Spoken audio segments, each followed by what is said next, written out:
Springfield's Rock Station Q102. What's going on, road crew?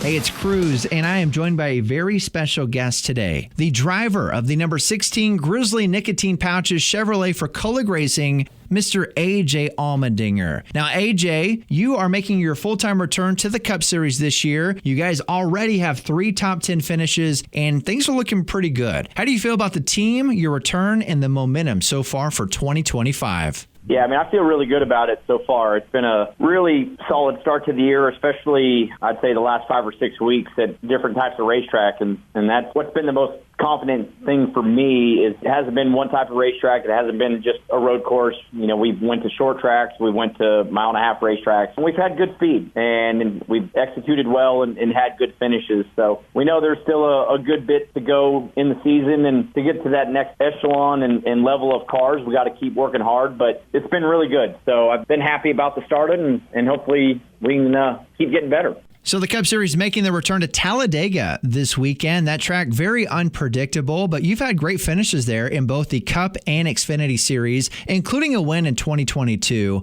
What's your mindset heading into a super speedway like that?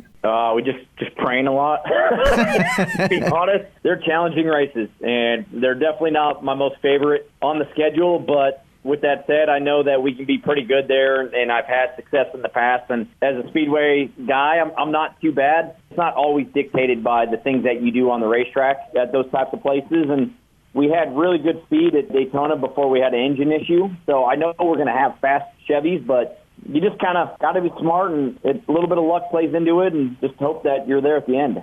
So Celsius has been a longtime sponsor for you and Kaulig Racing, but I got to know, what's your favorite flavor? If you pinned me down and made me choose one, it'd probably be Tropical Vibe.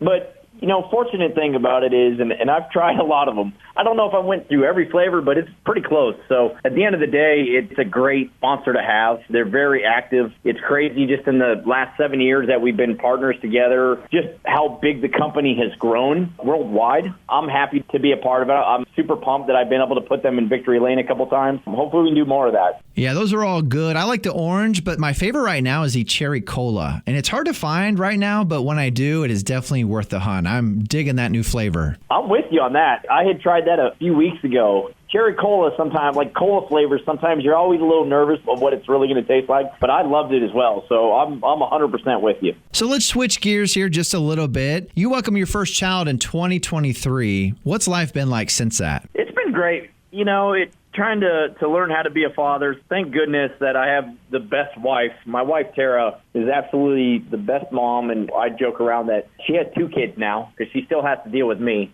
So, but to watch our son, Arrow, kind of grow, and he loves being at the racetrack. Every time we get to bring him, he lights up. He's got a huge personality. I guess he gets that from his mom. So I love every second of it. So I'm actually going to be a dad for the first time in July, and my wife, the rock of us. But what advice could you give me going into this for the first time? Do you know, boy or girl? Do you know yet? So we are having a boy. Oh, yeah.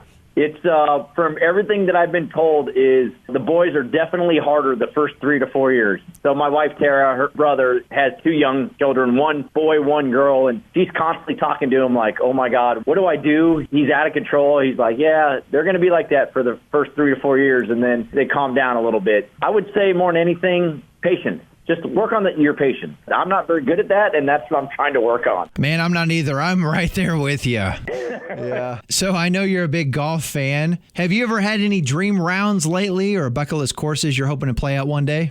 So it's actually in my contract that when we win, Matt Kaulig and Chris Rice, we go somewhere and play a super nice golf course. So I wouldn't say, you know, if I had to go bucket list, one day when I retire, I would love to go to St. Andrews, Scotland, just do that trip with some buddies. That would be the ultimate. I have it that if I win a championship, somehow we get on Augusta, so I would love to do that as well. So we've got to go to Sawgrass. I would say my favorite course that I've ever played is Shadow Creek in Vegas, but I've been very fortunate, especially since my time with Kaulig Racing, that Matt and Chris Rice have taken me some really cool courses.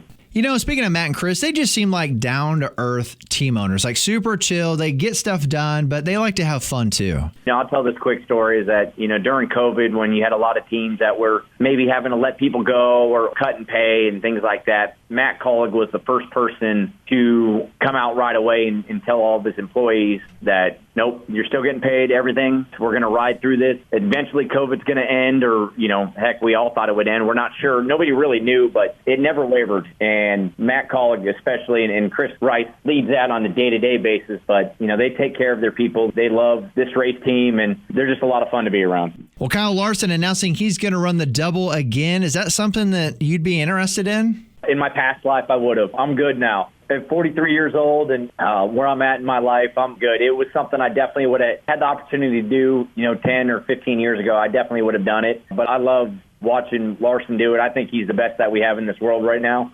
And it was fun last year, and hopefully the weather works out better for him this year, because that was truly disappointing for all of us as race fans to see it not really happen the way it was supposed to. So hopefully it works out this time. The NASCAR Cup Series making the return to Kansas Speedway for the Advent Health 400. Now, AJ, this track is aging, it is getting tricky, and it is producing some of the best racing on the circuit. How do you get into that race and out with a good finish and possibly a win?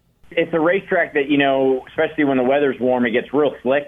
And, you have to run the top. You have to get a car that's very comfortable kind of running near the fence, but it's unique because it's really high speeds running the fence.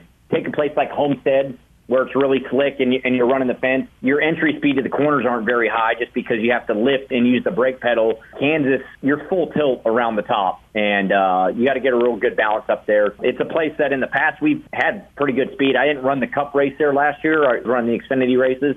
In 23, we had some good speed there in the Cup races. But, yeah, it's very challenging because you do have to run the fence a lot there and maneuver around the racetrack. Both ends of the racetrack are very different. So it's more, if you kind of base it on like the mile-and-a-half racetracks we have on the circuit, it's probably one of the most challenging ones that we have. One of the smoothest, but definitely one of the most challenging. It's going to be a good race for sure on May 11th at Kansas Speedway. Well, AJ, thank you so much for your time today, man. We are pulling for you this weekend at Talladega. Looking forward to seeing you at the Kansas Speedway May 11th. I appreciate it. Thanks for having me. You are welcome anytime, my friend. That is AJ Allmendinger, the driver of the number 16 Kaulig Racing Chevrolet in the NASCAR Cup Series. And don't miss the NASCAR Cup Series race at Kansas Speedway on May 11th. It's the Advent Health 400, which, by the way, that race last year, producing one of the closest finishes in NASCAR history. Get all the ticket info you'll need at Q1021.fm.